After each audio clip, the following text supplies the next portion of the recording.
الحمد للہ رب العالمین والصلاة والسلام علی نبینا محمد وعلی آلہ وصحبہ اجمعین اما بعد وعن ابی حمید الساعدی رضی اللہ عنہ قال رأیت النبی صلی اللہ علیہ وسلم اذا کبر جعل یدیہ حذو منکبیہ وإذا ركع أمكن يديه من ركبتيه ثم حصر ظهره فإذا رفع رأسه استوى حتى يعود كل فقار مكانه فإذا سجد وضع يديه غير مفترش ولا قابضهما واستقبل بأطراف أصابع رجليه القبلة وإذا جلس في الركعتين جلس على رجله اليسرى ونصب اليمنى وإذا جلس في الركعة الأخيرة قدم رجله اليسرى ونصب الأخرى وقعد على مقعدته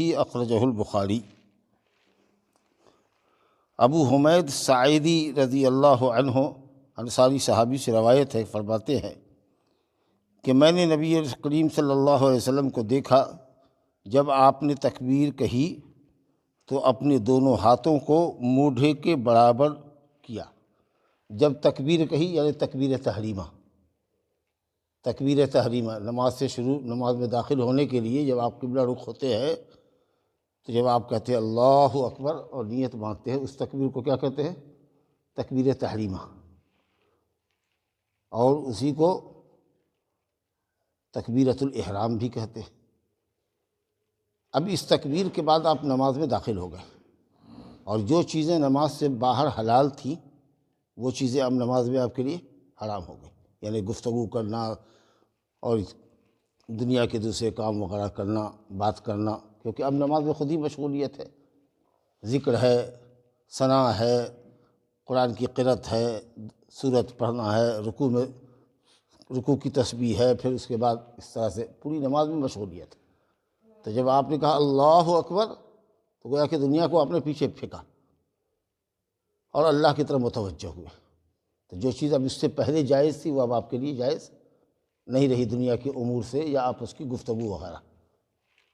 اب آپ پورے طور پر نماز میں داخل ہو گئے۔ یہ اللہ اکبر کہنا یہ رکن ہے۔ رکن کا مطلب یہ ہوتا ہے کہ اگر بھول کے بھی اگر کسی نے اللہ اکبر کہنا چھوڑ دیا، نیت باندھ لی، تو نماز اس کی نہیں ہوئی، وہ نماز کے اندر کا پارٹ ہے، پھر سے نماز دہرانی پڑے گی۔ اگر اللہ اکبر شروع میں امام نے یا مقتدی نے یا تنہا نماز پڑھنے والے نے، چاہے فرض ہو کہ نفل ہو، اگر اللہ اکبر نہیں کہا تکبیر تحریمہ تو نماز نہیں ہوئی اس کی۔ اب جب آپ تکبیر تحریمہ کہا تو ہاتھ اٹھایا کہاں تک؟ نبی صلی اللہ علیہ وسلم اذا رفع یدیہ، اذا کبر جعل یدیہ، جعل من رفع، دونوں ہاتھوں کو آپ کرتے تھے حذو منکبہ، منکب کرتے موڈھے کو، حذو محاذات سیدھ میں، برابر میں، یہ سیدھ ہے۔ اور بعض روایتوں میں ہے کہ الی شحمۃ اذنیہ، کان کی لو تک۔ تو ایسے اٹھائیے کہ یہ جو کلائی کا جوڑ ہے یہ اگر موڈھے کے پاس آئے تو انگلی کان کے لو کے سیدھ میں آ گئی، اور تھوڑا سا اگر اوپر کیجیے تو بعض روایت میں فروع اذنیہ، کان کا اوپری حصہ، یہ طرح آپ کی انگلی کا اوپری سرا کان کے اوپری سرے کے برابر ہو جائے، انگلی نہ بہت پھیلی ہوئی ہو نہ مٹھی بدھی ہوئی، انگلی سٹی ہوئی ہو، قبلہ رخ ہو انگلیاں، تو کان کے اوپری حصے تک برابر کیجیے یہ شکل، یا موڈھے کے پاس پہنچے کو لائیے، کلائی اور ہاتھ کا جو جوڑ ہے اس کو رکھیے موڈھے کے پاس، تو کان کے لو تک آپ کی انگلی برابر ہو رہی ہے۔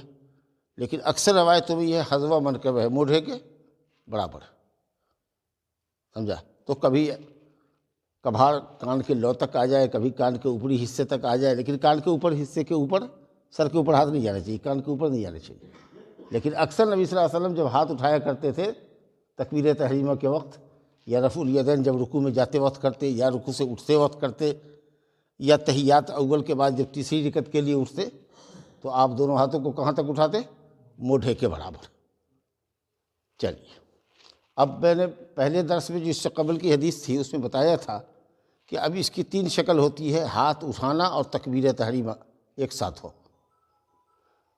آپ نے ہاتھ اٹھایا اور اس کے ساتھ اللہ اکبر، ہاتھ اٹھاتے ہوئے اللہ اکبر کیا، اور جیسے ہی اللہ اکبر آپ کا ختم ہوا آپ نے نیت باندھ لی۔ ایک ساتھ تکبیر اور ہاتھ کا اٹھانا اور نیت باندھنا ایک ساتھ چلا۔ اللہ اکبر۔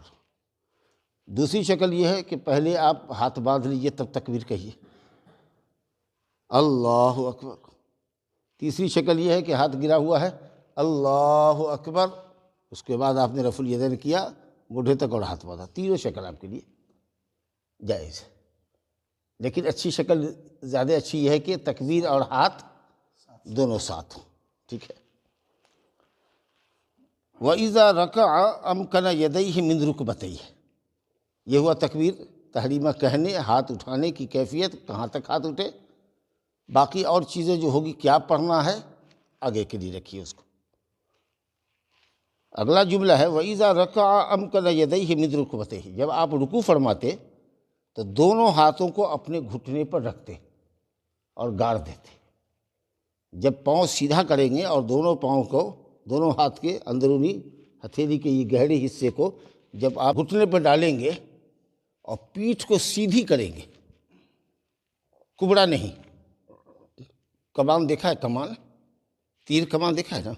تو دیکھتے ہیں نا کہ دونوں کنارہ ہوتا ہے جھکا ہوا، اور بیچ والا جو حصہ ہوتا ہے وہ اٹھا ہوتا ہے اوپر ایسے، یہ کمان کی کیفیت ہوتی ہے، سمجھا؟ بیچ میں پکڑتے ہیں وہ حصہ اٹھا رہتا ہے، دونوں طرف جو رسی بندھی ہوتی ہے جس میں، تو وہ نیچے جھکی ہوتی ہے۔ تو یہ کیفیت کمان کی کیفیت نہ ہو کہ پیٹھ آپ کی ابھری ہوئی ہو، اٹھی ہوئی ہو، اور گردن آپ کی جھکی ہوئی ہو، یا کچھ لوگ ہیں کہ گردن تو اٹھائے ہوئے ہیں لیکن کمر کو جھکائے ہوئے ہیں، تو ایسا نہیں ہونا چاہیے۔ حسر ظہر، پیٹھ کو سیدھا کرتے، لمبا کرتے، اور یہ حالت ہوتی کہ سر، پیٹھ اور کمر برابر ہو جاتی، کہ اگر کوئی پانی ٹپکائے پیٹھ کے اوپر بقدر ضرورت تو پیٹھ سے پانی نہ گرے۔ اب اگر ایک آدھ گلاس گرائیے گا تو گرے گا ہی، لیکن اگر دو چار قطرہ ٹپکائیے گا تو پیٹھ پر رک جائے، اتنی سیدھی ہو پیٹھ۔ تو کتنے لوگوں کو دیکھیے گا کہ کبڑا بنا رہے گا، کتنے کو دیکھیے گا کہ گردن شتر مرغ کے طریقے سے نیچے کیے ہوا ہے، پیٹھ کو اور کمر کو اونچا کیے والے، سب ایک لیول میں ہونا چاہیے۔ کہا کہ جب آپ رکوع کرتے تو پاؤں کو سیدھا رکھیے اور گھٹنے کو اپنے ہاتھ، گھٹنے پر اپنے دونوں ہاتھوں کو، کلائی کو جما دیجیے۔ ثم حسر ظہرہ، پھر اپنی پیٹھ کو پھیلایا آپ نے، اس طرح پھیلایا کہ پیٹھ، کمر اور سر ایک لیول میں آ جائے۔ فَإِذَا رَفَعَ رَأْسَهُ اسْتَوَى حَتَّى يَعُودَ كُلُّ فَقَارٍ مَكَانَهُ، جب آپ رکوع سے سر کو اٹھاتے تو سیدھے آپ کھڑے ہو جاتے اور اتنی دیر تک کھڑے رہتے کہ پیٹھ کی ساری ہڈی آپ کی برابر ہو جاتی، اپنی جگہ پہ آ جاتی، اطمینان کے ساتھ۔ اٹھتے ہوئے سمیع اللہ لمن حمدہ کہا، رفع الیدین کرتے ہوئے، اس کے بعد کہا ربنا ولک الحمد حمدا کثیرا طیبا مبارکا فیہ، امام مقتدی۔ اتنی دیر تک کھڑے رہتے کہ بالکل سیدھے کھڑے ہو گئے، اب پیٹھ کی ساری ہڈی سیدھی ہو گئی۔ فَإِذَا سَجَدَ، جب آپ سجدہ کرتے، وضع یدیہ، تو دونوں ہاتھوں کو رکھتے سجدہ گاہ پر، زمین پر، غیر مفترش ولا قابضہما، نہ ہاتھ کو پھیلاتے، بچھاتے، اور نہ اس کو سمیٹتے۔ دونوں ہاتھ کو پھیلانے کا مطلب یہ ہے کہ جیسے آپ نے کتے کو دیکھا ہوگا کہ جب وہ بیٹھتا ہے تو اپنی اگلی دونوں ٹانگوں کو زمین پہ لگا کے بیٹھتا ہے، ویسی کیفیت آپ کی نہیں ہونی چاہیے۔ صرف ہتھیلی آپ زمین کے اوپر رکھیے گا، کہنی آپ کی اٹھی ہونی چاہیے، اور یہ جو حصہ ہاتھ کا ہے جو آپ کے پہلو سے لگا ہوا ہے، ایسے سرا کے مت رکھیے، بلکہ اس کو ہاتھ کو تھوڑا سینے سے، پہلو سے تھوڑا سا الگ رکھیے۔ تو اگر اکیلے ہیں تب تو پوری جگہ آپ کے پاس ہے کہ انگلی کا رخ قبلہ ہو، اور مناسب انداز سے آپ ہاتھ اور بازو کے درمیان اور پسلی کے درمیان دوری بنائیے۔ لیکن اگر بغل میں آدمی ہے، جیسے نماز پڑھتا ہے، تو جس حد تک ممکن ہو اپنے بغل والے کو تکلیف دیے بغیر اپنے ہاتھ کو کوشش کیجئے کہ جسم سے تھوڑا سا الگ رکھیے، تھوڑا سا۔ تو یہ ہوا کہ نہ ہی ہاتھ کو اندر لے جائیے پورے طریقے سے، اور نہ ہی ہاتھ کو زمین پر بچھائیے، جیسے کہ کتا پوری ٹانگ کو زمین پر بچھا دیتا ہے، ایسے نہیں ہونا چاہیے۔ ہتھیلی زمین پر رکھیے کہ انہی کو تھوڑا سا زمین سے اٹھا کر کے رکھیے، اور ہاتھ کو پہلو سے تھوڑا الگ کیجیے جتنا اسپیس ہو اس کے حساب سے۔ یہ ہوا سجدے کی کیفیت۔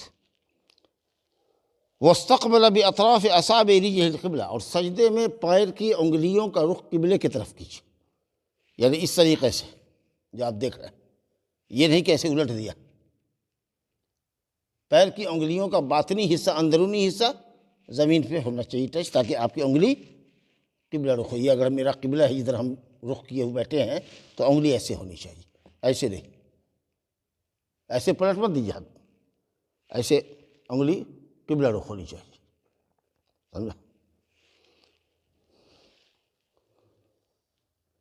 وَإِذَا جَلَسَ فِي الرَّكْعَتَيْنِ، اور جب دو رکعت کے درمیان نبی صلی اللہ علیہ وسلم بیٹھتے، یہ تحیات پر بیٹھتے ہیں، تو جلس علی رجلہ اليسریٰ، تو آپ بائیں پیر پر بیٹھتے اور داہنے کو گاڑ دیتے۔ بائیں پیر پر بیٹھتے، جیسے سجدے کی حالت میں بیٹھتے ہیں نا، دو سجدے کی حالت میں بیٹھتے ہیں کہ ایسے یہ مان لیجئے کہ یہ آپ کا بایاں پیر ہے، تو اس کا جو اوپری حصہ ہے وہ چلا گیا، زمین سے مصلی سے لگ گیا، اور یہ جو اندرونی حصہ ہے اس کے اوپر آپ بیٹھیے۔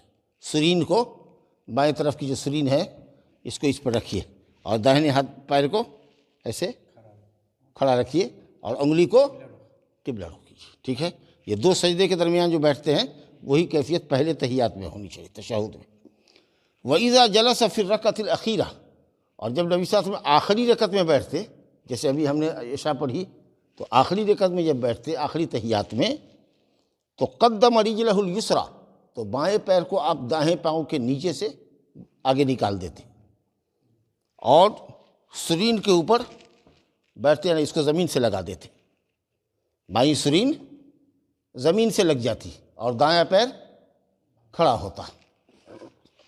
کیفیت دیکھ لیجیے جو میں بتا رہا ہوں، یہ کیفیت ہے۔ یہ ہم سرین پہ بیٹھے، یہ بایاں پیر میرا ادھر آ گیا، اور یہ دیکھیے دایاں پیر جو ہے یہ ایسے دیکھ رہے ہیں، ایسے دایاں پیر کھڑا رہے گا، ایسے کریں گے۔ یہ پاؤں بایاں پیر دائیں پیر کی پنڈلی کے نیچے سے بائیں داہنی طرف نکالیے، اور داہنا پیر گاڑ کے رکھیے جیسے کہ رکھتے۔ یہ جو کیفیت آپ دیکھیں، اس کیفیت کا نام ہے تورک، تے واو رے کاف چھوٹی کاف، تورک۔ اس بیٹھنے میں یا اس بیٹھنے میں فرق ہے۔ پہلے والے بیٹھنے کو جو پہلے تحیات میں بیٹھے، یا دو سجدے کے درمیان جب آپ بیٹھتے ہیں، اس کو کہتے ہیں افتراش۔ افتراش، بایاں پیر بچھانا، اس پر بیٹھنا، اور داہنے پیر کو گاڑ دینا۔ ہاں جی جی، سمجھا کہ نہیں؟ اس کو کہتے ہیں افتراش، بچھانا، پیر بچھا کر کے بیٹھ گئے۔ اور یہ ہوا تورک، تورک کہتے ہیں ورک کو، سرین کو، سرین کو زمین پہ ڈالنا،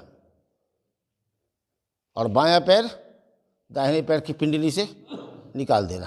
اگر یہ کیفیت نہ ہو، اگر دونوں پیر مان لیجئے کہ آپ ایک طرف نکال سکتے ہوں، تو بھی یہ شکل ہو سکتی ہے، دونوں پیر ایک ہی طرف نکالتے ہیں، سمجھا کہ نہیں؟ اگر آسانی ہو آپ کے لیے تب، اگر آسانی ہو تب، سمجھا کہ نہیں؟ یہ بیٹھنا ہے، تاکہ اگر کوئی شخص آوے تو سمجھے کہ یہ اس کی نماز کا آخری حصہ ہے۔ ہاں، یہ فرق ہوتا ہے۔ افتراش پہلی تحیات میں ہونا چاہیے، اور یہ جو کیفیت بیٹھنے کی ہے، آرام سے بیٹھنے کی، کہ لمبا تشہد بھی ہے، ذرا سا ٹیک لگائیے سرین کے اوپر، اور لوگ دیکھے تو سمجھے کہ امام اور مقتدی آخری تحیات میں۔ وَنَصَبَ الْأُخْرَىٰ، داہنے کو کھڑا کرتے، وَقَعَدَ عَلَىٰ مَقْعَدَتِهِ، اور سرین پر بیٹھتے۔ یہ تورک والی کیفیت۔ تو دو بات سمجھ میں آئی کہ دو سجدوں کے درمیان اور تشہد اول میں افتراش کرنا ہے، بائیں پیر کو بچھا کے بیٹھنا ہے، داہنے پیر کو کھڑا رکھنا ہے، انگلی کا رخ قبلہ کرنا ہے۔ اور آخری تحیات میں، اس کا مطلب ہوا کہ ایسی نماز میں جس میں دو تحیات ہے، جیسے 3 رکعت اور 4 رکعت والی نماز، تو اس کے آخری تشہد میں آپ کو یہ تورک کرنا ہے، سمجھ گئے؟ تب 2 رکعت ہی نماز اگر پڑھنی ہو، جیسے فجر کی نماز ہے، یا 2 رکعت سنت پڑھتے ہیں ہم لوگ، نماز سے پہلے یا بعد، تب اس صورت میں ہم افتراش ہی کریں گے۔ گویا کہ تورک صرف اس نماز کے ساتھ خاص ہے اور اس نماز کی آخری تشہد کے ساتھ خاص ہے جس میں 2 تشہد ہوتا، یہی قول صحیح ہے۔ اگر صرف 2 رکعت والی نماز پڑھ رہے ہیں تو ایسے ہی تحیات میں بیٹھنا ہے جیسے افتراش، جس کو افتراش کہتے ہیں، جیسے کہ 2 سجدے کے درمیان بیٹھتے ہیں۔ بات واضح ہو گئی؟ الحمدللہ۔ آگے حدیث دیکھیے۔ اب نبی صلی اللہ علیہ وسلم جب رفع الیدین کر کے موڈھے تک ہاتھ لے جا کر کے نیت باندھ لیتے تو اس بیچ میں کیا پڑھتے آپ؟ قرأت سے پہلے اور ہاتھ باندھنے کے بعد اس بیچ میں کیا پڑھتے؟ یہ سنت قولیہ ہے، نماز کا طریقہ کہ کیا پڑھتے اور کیسے کرتے، دونوں بتاتے چل رہے ہیں۔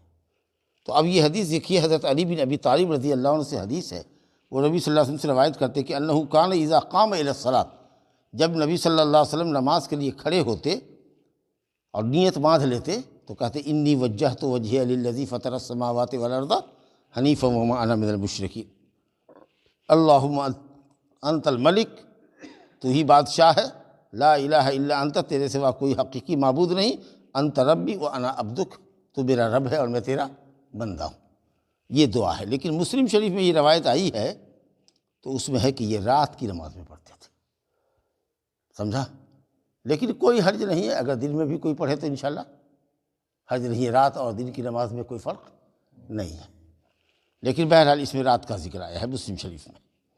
لیکن عام طریقے سے 2 دعا بہت مشہور ہے جو پڑھتے ہیں، تکبیر تحریمہ اور سورہ فاتحہ کے درمیان میں جو خاموش رہتے ہیں، جی میں پڑھتے ہیں، اس میں یہ دعا دیکھیے، ابو ہریرہ رضی اللہ عنہ سے روایت ہے، قال کان رسول اللہ صلی اللہ علیہ وسلم اذا کبر للصلاۃ سکت ہنیۃ، جب نبی صلی اللہ علیہ وسلم نماز کے لیے تکبیر تحریمہ کہتے تو تھوڑی دیر کے لیے چپ رہتے، قبل ان یقرأ، قرأت کرنے سے پہلے تھوڑا چپ رہتے۔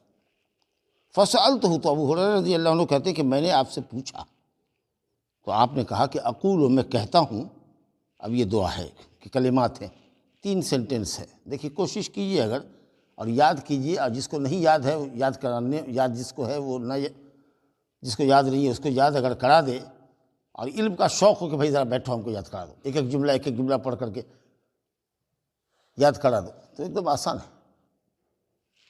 کہا اللہم باعد بینی و بین خطایایا کما باعدت بین المشرق والمغرب، ایک سینٹنس تو یہ ہوا۔ اللہم نقنی من خطایایا کما ینقی الثوب الابیض من الدنس، تیسرا جملہ ہے اللہم اغسلنی من خطایایا بالماء والثلج والبرد، یہ بخاری مسلم کی روایت ہے۔ سند کے اعتبار سے سب سے صحیح روایت دعائے استفتاح، جس کو ہم لوگ ثنا کہتے ہیں، یہی روایت ہے۔ اب اس کا معنی بتا دیتے ہیں، کیا ہے؟ اے اللہ، میرے اور میرے گناہوں کے درمیان اتنی دوری کر دے جیسے کہ مشرق و مغرب کے درمیان دوری، یعنی گناہوں سے بچنے کی ہم کو توفیق دے کہ ہم گناہ کے قریب نہ جائیں۔ جیسے پورب اور پچھم مل نہیں سکتے، یہ مثال کے طور پر بھی کہتے ہیں، جس کو کہتے ہیں ضرب المثل، محاورہ کے طور پر، کہ دونوں کے درمیان تو پورب پچھم کی دوری ہے، کیونکہ پورب پچھم کبھی مل نہیں سکتے، مطلب یہ ہے کہ اتنی دوری ہے۔ دوری کو بتانے میں مبالغہ جب آپ کرتے ہیں، حد درجہ دوری کو اگر بتاتے ہیں تو کیا کہتے ہیں کہ دونوں میں مشرق و مغرب کی دوری ہے۔ ایک تو اور چلن ہے لوگوں کا، جاہل وسط سے بھی سنیے گا، 36 کا آنکڑا ہے، تو کچھ دن تک ہم نہیں سمجھا اس کو، ہم کہا اس کے بعد سمجھ میں آئے، 3 جو انگریزی میں لکھا جاتا ہے اس کا رخ اس طرف ہوتا ہے اور 6 کا رخ اپوزٹ سمت میں ہوتا ہے، اس لیے دونوں ایک دوسرے کے اپوزٹ ہے، یہ ہوا 36 کا آنکڑا۔ تو اس سے بھی زیادہ مبالغہ یہ ہے کہ پورب اور پچھم کی دوری کر دے اللہ، ہم کو گناہوں سے دور رکھ۔ دوسرے جملے میں یہ ہے کہ اگر کچھ گناہ اللہ ہم سے ہوا ہے تو ہم کو گناہوں سے ایسا پاک صاف کر دے جیسے سفید کپڑا میل سے پاک صاف کر لیا جاتا ہے۔ سفید کپڑا کیوں؟ اس لیے کہ میل کچیل سفید کپڑے پر دکھتا ہے، 1 ہفتہ 5 دن 7 دن کے بعد دیکھیے گا سفید کپڑا میلا ہو جائے گا، دیکھنے سے میلا لگے گا۔ لیکن اگر کالا پہن لیجئے خاص کے جاڑے میں، تو اب کالا کپڑا کو نومبر سے لے کر کے فروری تک لے جائیے گا، کوئی نہ سمجھے گا کہ کپڑا میلا ہے، سمجھا؟ کیونکہ کالے کپڑے پر میل کا اثر ظاہر ہی نہیں ہوگا۔ تو فرمایا کہ جیسے سفید کپڑے پر میل کا اثر ظاہر ہوتا ہے اور خراب لگتا ہے گندا کپڑا، اس طریقے سے اللہ تعالیٰ ہمارے گناہوں کے میل کو دھو دے. جیسے کہ سفید کپڑا، اور پھر سفید کپڑا جب میل سے صاف ہو جاتا ہے تو چمک بھی جاتا ہے. دوسرا کلر والا کپڑا اگر آپ دھو دیجیے گا، آئرن کر دیجیے گا، تو اس میں وہ چمک نہیں آئے گی جو وائٹ کپڑے میں چمک آتی ہے. تو گندگی بھی زیادہ دکھتی ہے اور صفائی کے بعد صفائی بھی اس سے خوب دکھتی ہے. تو ایسا صاف ہو جائے. اور تیسرا جملہ ہے اللہم اغسلنی من خطایا، اے اللہ میرے گناہوں کو بخش دے، دھو دے پانی سے. اگر اس کے بعد بھی کوئی اثر رہ جاتا ہے تو اس کو پانی سے دھو دے، برف سے دھو دے اور اولے سے دھو دے. اولا وہی جو آسمان سے برستا ہے بدلی میں، دانہ دانہ جو ہوتا ہے مٹر کے دانے کے برابر، کبھی کبھی بڑا بڑا دانہ جو آسمان سے گرتا ہے ہوا کی برودت کی وجہ سے، جو بارش ہوتی ہے اس کے قطرات جو جم جاتے ہیں تو وہ برف کی شکل میں گرتے ہیں. اس کو کہتے ہیں اولا، اولے پڑے. کہاوت ہے کہ سر مڑاتے ہی اولے پڑنے لگے، یعنی مصیبت فوراً آئی. سمجھا کہ نہیں؟ تو کیا مطلب ہے کہ گناہوں کو دھو دے پانی سے. پانی سے دھو دیا، گندگی صاف ہو گئی. اب پھر اس کو آپ نے 2 مرتبہ کھنگال دیا برف کے صاف پانی سے جو ٹھنڈا پانی ہے، اور اولے کے پانی سے جو صاف بالکل اجلا اور ٹھنڈا پانی ہے. تو یہ ٹھنڈا پانی کیوں گرم پانی کر دے؟ کیونکہ گرم پانی میں تو میل کچیل زیادہ کٹتی ہے. لیکن نہیں، شاید اس لیے اللہ عالم کہ جہنم کی آگ گرم ہے، تو اللہ تعالیٰ ہمارے گناہوں کو دھو دے، یعنی اس کی گرمی کو دھو دے. اور دھو ہی نہ دے بلکہ پانی کے ساتھ ساتھ ٹھنڈک بھی پہنچا، کیونکہ جہنم میں آگ گرم ہے. تو آگ کو کون چیز ٹھنڈی کرے گی؟ پانی. اور جتنا ٹھنڈا پانی ہوگا اتنی جلدی آگ بجھے گی. تو اس لیے یہ حکمت ہے کہ گرم پانی سے نہیں، ٹھنڈے پانی سے دھو دے، اور وہ پانی بھی برف اور اولے کا پانی ہو جو صاف بھی ہوتا ہے اور ٹھنڈا بھی ہوتا ہے. کتنی خوبصورت دعا ہے یہ، کتنی خوبصورت دعا ہے اپنے گناہوں سے دوری کے لیے. تو نبی صلی اللہ علیہ وسلم سے بھی بے اقتضاء بشریت، آپ بشر تھے، کبھی کبھی چھوٹی موٹی غلطی ہو جاتی تھی، لیکن اس پر آپ ثابت نہیں رہ سکتے تھے، فوراً ہی اصلاح ہو جاتی تھی. چھوٹی موٹی، وہ بھی اجتہادی ہوتی تھی. اب کسی نے کہہ دیا کہ آپ کے منہ سے تو بدبو آ رہی ہے کسی ایک خاص پودے کی، مغافیر کی، حالانکہ پیا تھا آپ نے شہد. تو کہا اچھا ایسا ہے تو چلو شہد نہیں پیے گے. اللہ تعالیٰ کی طرف سے عتاب ہوا، یا ایھا النبی، بسم اللہ الرحمن الرحیم، یا ایھا النبی لم تحرم ما احل اللہ، جس چیز کو اللہ نے آپ کے لیے حلال کیا ہے آپ نے حرام کیوں کیا بیوی کے کھڑے پر؟ بیوی کی رضامندی چاہتے ہیں آپ. اللہ. تو اسی طریقہ سے کبھی منافقین آئے اور الٹے سیدھے بہانے کر کے جنگ میں جانے سے معذرت کر لیا کہ ہم بیمار ہیں، تو ہمارے گھر میں ایسا ہے تو ویسا ہے، تو گھر میں پردہ نہیں ہے تو عورت سب بے پردہ ہو جائے گی، اور نہیں رہیں گے تو چور چنڈال گھر میں گھس جائے گا، آوارہ گھس جائے گا. اور نبی صلی اللہ علیہ وسلم سے اجازت لے لیا کہ ٹھیک ہے جاؤ. آپ نے معاملے کی تحقیق نہیں کی تو اللہ کہتا ہے عفا اللہ عنک، اللہ آپ کو معاف کرے. لما اذنت لہم، کیوں اجازت دے دیا ان کو؟ آپ کو تحقیق کرنی چاہیے کہ سچا ہے کہ جھوٹا ہے. لیکن دیکھیے کتنا پیارا انداز ہے اللہ کا کہ اللہ آپ کو معاف کرتا ہے. پہلے معافی کا ذکر کر کے اللہ تعالیٰ نشاندہی کرتا ہے. تو اس طرح کی چھوٹی موٹی چیزیں ہوتی تھی، سمجھا کہ نہیں؟ اور بھی آمدن جان بوجھ کے نہیں ہوتی تھی، اور جیسے ہوا فوراً ہی چونکتے تھے اور اپنی اصلاح کر لیتے تھے. بہرحال تو یہ ایک بہترین سی دعا ہے. 3 جملہ ہے، اللہم باعد بینی و بین خطایا کما باعدت بین المشرق والمغرب، اللہم نقنی من خطایا کما ینقی الثوب الابیض من الدنس، اللہم اغسلنی من خطایا بالماء والثلج والبرد. اب آئیے دیکھیے، اچھا صحابہ کرام کا حرص ملاحظہ کیجئے کہ کس قدر علم کے شوقین تھے. دیکھا کہ نبی صلی اللہ علیہ وسلم ہاتھ باندھ رہے ہیں اور اس کے بعد کچھ دیر چپ رہتے ہیں، اس کے بعد الحمد شریف کرتے ہیں. ضرور اس خاموشی میں کچھ نہ کچھ پڑھتے ہوں گے. یوں تو نماز میں چپی سادھا تو جاتا نہیں ہے، نیت باندھا اور کچھ نہ کچھ پڑھنا شروع کیا. تو یہ حضرت ابو ہریرہ رضی اللہ عنہ کی فقاہت. تو سوچ لیجیے کہ یا رسول اللہ اس چپی میں آپ پڑھتے کیا ہیں؟ سمجھا کہ تو آپ نے کہا میں یہ پڑھتا ہوں. سمجھ گئے کہ یہ خاموشی بلا وجہ نہیں ہے، کچھ پڑھتے ہوں گے. تو یا رسول اللہ آپ کیا پڑھتے ہیں؟ میرے ماں باپ آپ پر قربان ہوں، کیا پڑھتے ہیں؟ تو آپ نے کہا میں یہ پڑھتا ہوں. تو یہ حرص ہونی چاہیے. یہ کام ایسے کیوں کر رہے ہیں؟ آپ کو دیکھا رکوع کرتے ہوئے، آپ کو دیکھا سجدہ کرتے ہوئے، ایسا کیوں کیا آپ نے؟ اس میں کیا حکمت ہے؟ یا مان لیجئے کہ کیا سنت ہے؟ تو یہ جاننے کا شوق ہونا چاہیے. سمجھا کہ اچھا ایک چیز اور آپ آگے گفتگو آئے گی کہ مگر یہ سمجھ لیجیے کہ یہ دعائے استفتاح یا دعائے ثنا سری پڑھی جائے گی۔ جہری نماز بھی اگر ہو تو پہلی رکعت میں پڑھیں گے، اس کو آہستہ پڑھیں گے، امام بھی آہستہ پڑھے گا، مقتدی بھی پڑھے گا، اکیلا ہے تو بھی آہستہ پڑھے گا، فرض میں پڑھیں سنت میں پڑھیں، حکم ہے سنت، اس دعا کے پڑھنے کا حکم سنت ہے۔ ہاں، ایسا نہیں کہ آپ اس کو چھوڑ دیجیے گا تو آپ کی نماز باطل ہو جائے گی، ایسا نہیں ہے، لیکن سیکھنے کی کوشش۔ دوسری ایک دعا دیکھیے، حضرت عمر فاروق رضی اللہ عنہ سے منقول ہے اور ابو سعید خدری رضی اللہ عنہ سے منقول ہے، اس کو ہم لوگ اکثر پڑھتے ہیں، چھوٹی سی دعا ہے اور اکثر لوگوں کو یاد ہے۔ حضرت عمر رضی اللہ عنہ کہتے تھے سبحانک اللہم و بحمدک و تبارک اسمک و تعالی جدک و لا الہ غیرک، چھوٹا چھوٹا لفظ۔ اب بہترین تعریفی کلمات ہیں۔ اب اس میں علمی گفتگو ہے کہ حدیث کی سند مرفوع نہیں ہے، نبی صلی اللہ علیہ وسلم تک نہیں پہنچی، حضرت عمر کا قول ہے، لیکن دوسری جگہ مسند احمد میں اور ترمذی میں، ابو داؤد میں، نسائی میں، ابن ماجہ میں نبی صلی اللہ علیہ وسلم کے قول کی حیثیت سے یہ دعا ثابت ہے، سمجھا کہ نہیں؟ تو اس میں کیا ہے یہ دعا؟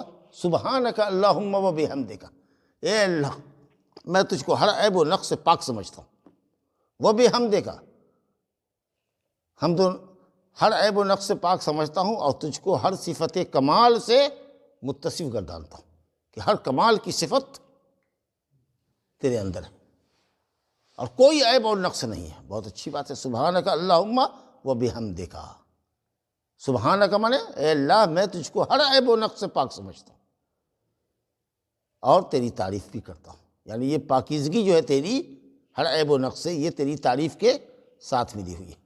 پہلے کہا تو ہر عیب و نقص سے پاک ہے، اس کے بعد کہا وہ بحمدک، اور تو ہر خوبی سے متصف ہے، ہر صفت کمال سے متصف ہے، نہ تجھ کو اونگھی آتی ہے، نہ نیند آتی ہے، نہ تھکان آتی ہے، سمجھا کہ نہیں؟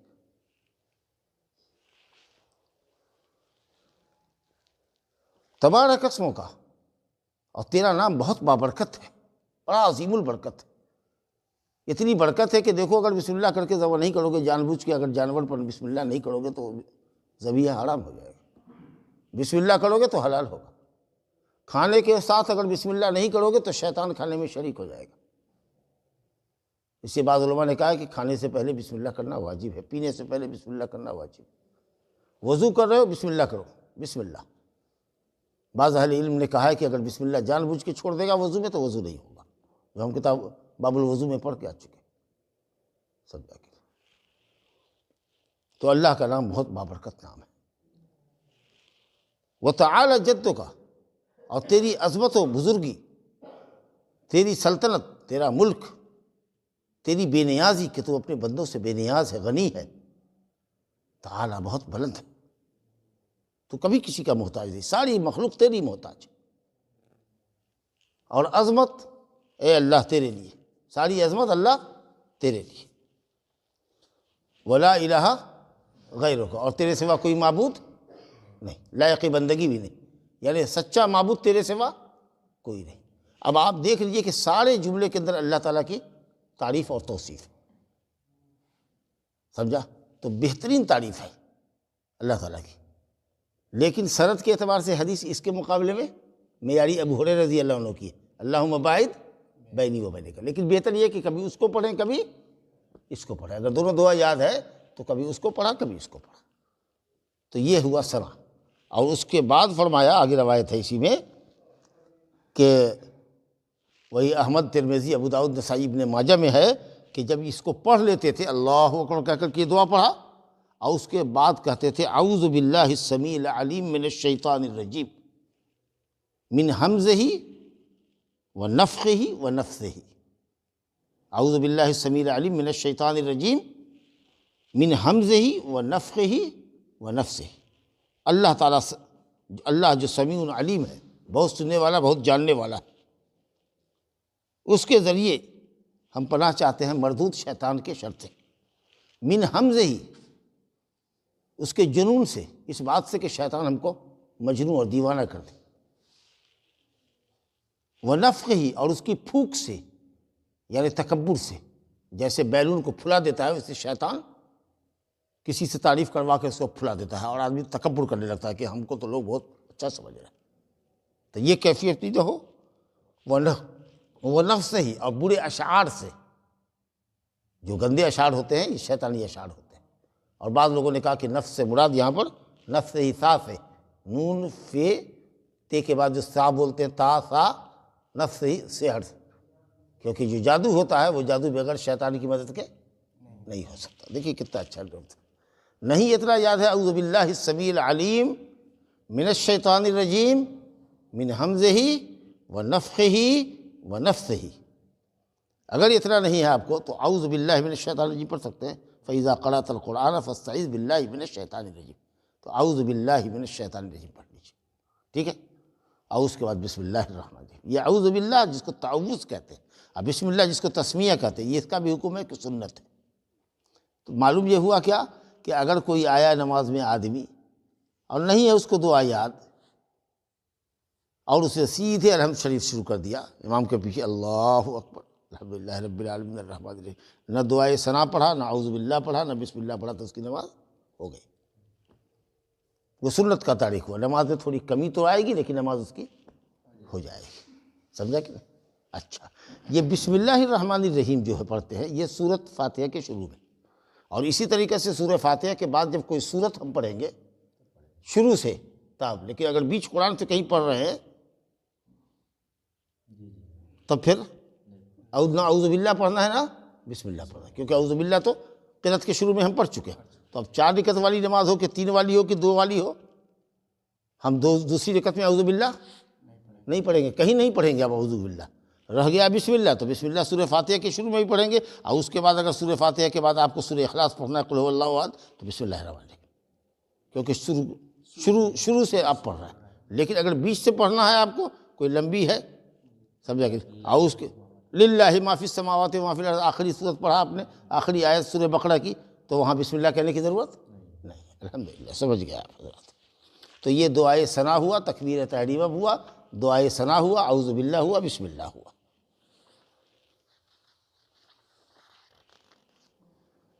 اب ایک حدیث اور پڑھ دیتے ہیں۔ عائشہ رضی اللہ عنہ کہتی ہیں، کان رسول اللہ صلی اللہ علیہ وسلم یستفتح الصلاۃ بالتکبیر والقراءۃ بالحمد للہ رب العالمین، وکان اذا رکع لم یشخص رأسہ ولم یصوبہ ولکن بین ذلک، وکان اذا رفع من الرکوع لم یسجد حتی یستوی قائما، وَإِذَا رَفَعَ رَأْسَهُ مِنَ السَّجْدَةِ لَمْ يَسْجُدْ حَتَّى يَسْتَوِيَ جَالِسًا، الی آخری حدیث پڑھتے ہیں۔ عائشہ رضی اللہ عنہ کہتی ہیں کہ رسول اللہ صلی اللہ علیہ وسلم نماز شروع کرتے تھے تکبیر سے، یعنی تکبیر تحریمہ سے نماز شروع ہو گئی۔ یہ نماز اللہ اکبر میں نے کہا کہ رکن ہے، یہ چھوٹے گا تو نماز نہیں ہوگی، اور اسی طریقے سے دائیں بائیں جو سلام کرتے ہیں وہ بھی رکن نماز ہے۔ آدمی نماز میں داخل ہوتا ہے تکبیر تحریمہ سے، اور نماز سے آزاد ہوتا ہے، نکلتا ہے سلام سے، سمجھا؟ تو سلام بھی ضروری ہے، گفتگو آئے گی۔ تو نبی صلی اللہ علیہ وسلم نماز شروع کرتے تھے تکبیر تحریمہ سے، اور قرأت شروع کرتے تھے الحمدللہ رب العالمین سے۔ کیا مطلب ہوا؟ کیا بسم اللہ نہیں پڑھتے تھے؟ اس میں نفی نہیں ہوئی کہ ہے نفی، یہ ہے کہ بسم اللہ نہیں پڑھتے تھے، یہ ہے کہ اس میں ثنا نہیں پڑھتے تھے۔ قرأت کا آغاز ہوتا تھا الحمد سے، گویا ایسی قرأت جو لوگوں کو سنائی جائے، وہ کہاں سے ہم پڑھتے ہیں؟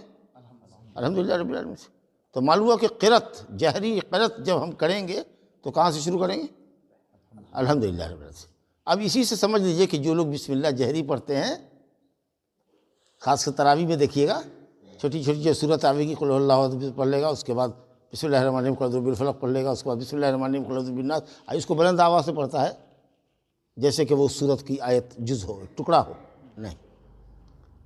ثنا، اعوذ باللہ، بسم اللہ سب جی میں من میں، سری طور پر، جہری طور پر نہیں۔ بسم اللہ الرحمن الرحیم جہری طور پر نہیں، جہری قرأت، سنائی جانے والی قرأت کہاں سے ہونی چاہیے؟ الحمدللہ سے۔ تو فرمایا اما عائشہ نے کہ رسول اللہ صلی اللہ علیہ وسلم نماز شروع کرتے تھے تکبیر تحریمہ سے، اور قرأت شروع کرتے تھے الحمدللہ سے۔ بہت صاف بات ہے۔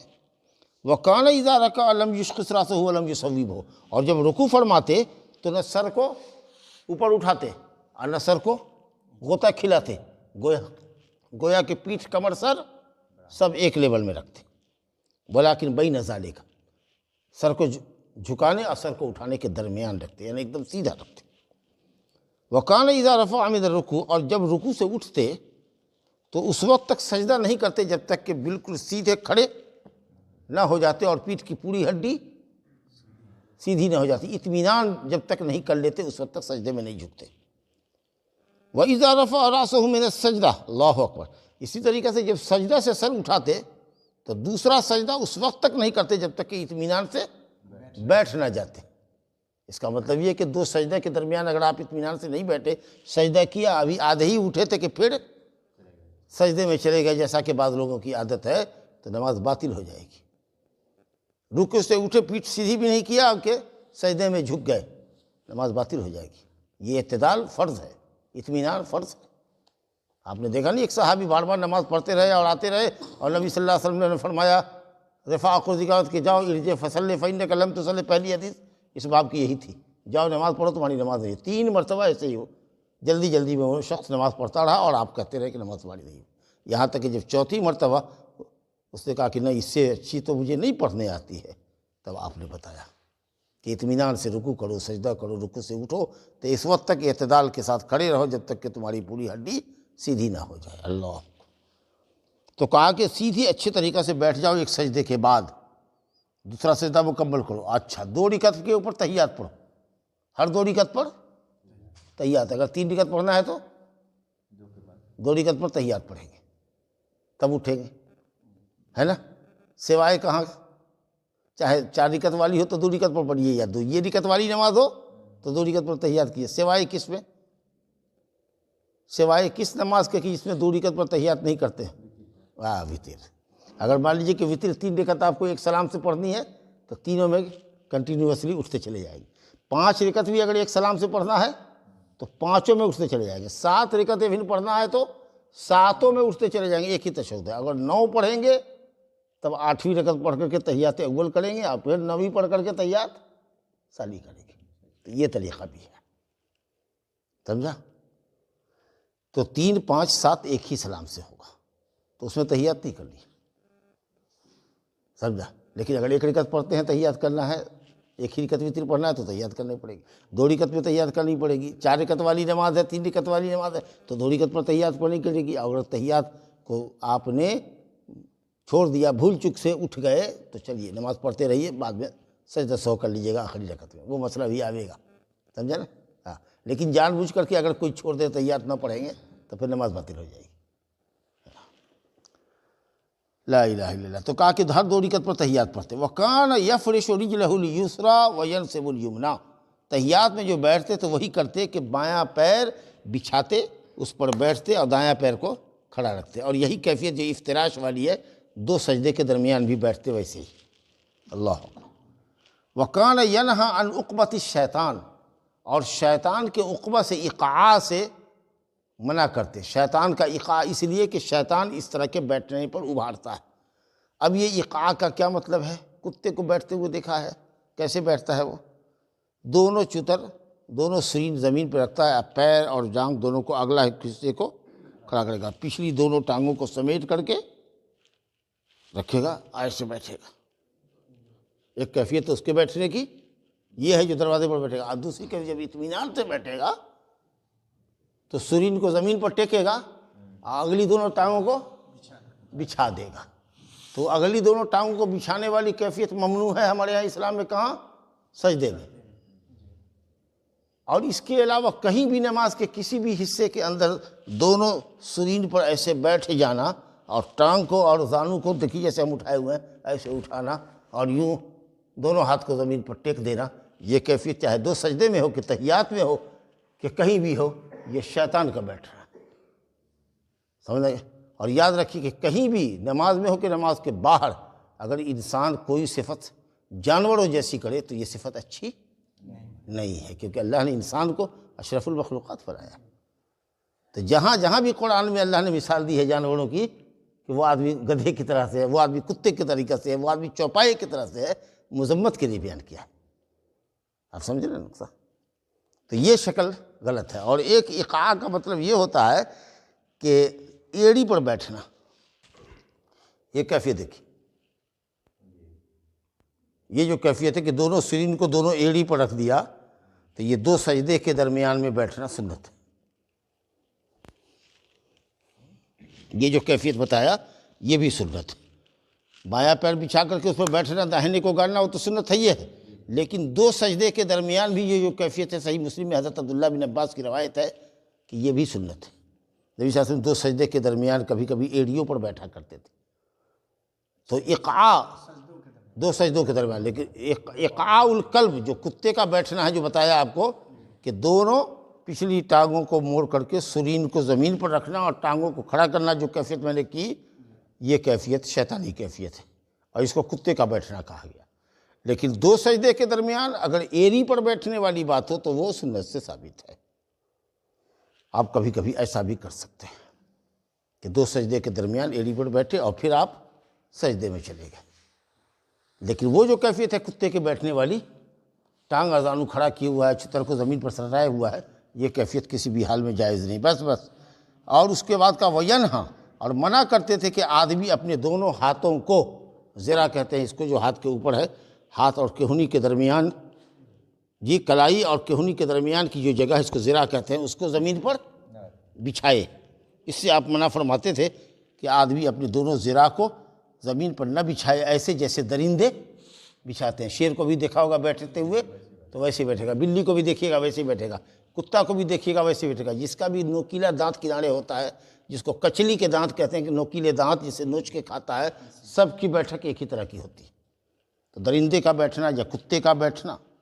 وَكَانَ يَخْتِمُ الصَّلَاةَ بِالتَّسْلِيمِ، اور نماز ختم کرتے تھے السلام علیکم ورحمۃ اللہ، السلام علیکم ورحمۃ اللہ۔ یہ بھی راجح قول میں یہ بھی رکن ہے، بلکہ صحیح علماء نے کہا کہ دونوں طرف سے ضروری ہے سلام کرنا۔ تو اس سے معلوم یہ ہوا کہ اگر آپ مسبوق ہیں، ایک آدھ رکعت آپ کی باقی ہے، سلام کے بعد اٹھیے گا تو امام کو دونوں طرف دائیں بائیں سلام پھیر لینے دیجیے، کیونکہ ابھی وہ نماز میں ہے، جب تک کہ بائیں سلام سے فارغ نہیں ہو جاتا اس وقت تک وہ نماز میں ہے، لہٰذا دائیں بائیں دونوں سلام پھیر لے تب اٹھیے۔ ہاں، کچھ لوگ ہوتا ہے کہ امام نے دائنی طرف سلام پھیرا اور جھٹ سے اٹھ گئے، وہ کیفیت نہیں ہونی چاہیے۔ اور جب دونوں طرف سلام پھیرنا اگر ضروری کمپلسری ہے تو یہ اس بات کو بھی سمجھ لیجئے کہ اگر امام ہو یا آپ اکیلے نماز پڑھ رہے ہوں یا مقتدی ہوں، ایک طرف سلام تو پھیرا اور دوسرے طرف سلام پھیرنے سے پہلے اگر حدث خارج ہو گیا، ریا خارج ہو گئی، تو آپ کی پوری نماز باطل ہوگی، کیونکہ ابھی آپ نماز کے اندر ہیں جب تک کہ دوسرا سلام نہ ہو جائے۔ تو امام کو دونوں طرف سلام پھیرنے دیجئے، اس کے بعد آپ کو اٹھنا ہے۔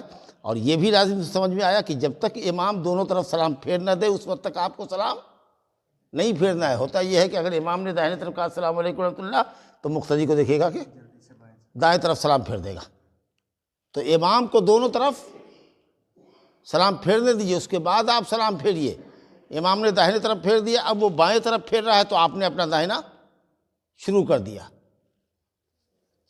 ارے امام نے داہنے پھیرا نا، تب تک تو رہے نماز میں، جیسے اس نے کہا بائیں طرف السلام علیکم ورحمۃ اللہ تو آپ دائیں طرف سلام پھیر رہے ہیں، یعنی اب آپ کا سلام پھیرنا شروع ہوا۔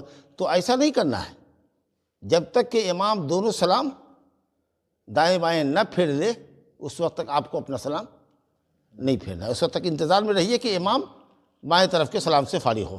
اسی طریقے سے مقتدی نہ اٹھے، مسبوق جس کی نماز چھٹی ہوئی ہے ایک رکعت دو رکعت، نہ اٹھے جب تک کہ امام دونوں طرف سلام نہ پھیرتے۔ اخرجہ مسلم، حدیث مسلم شریف کی۔ ھذا وباللہ التوفیق، وصلی اللہ علی نبینا محمد وآلہ وصحبہ اجمعین۔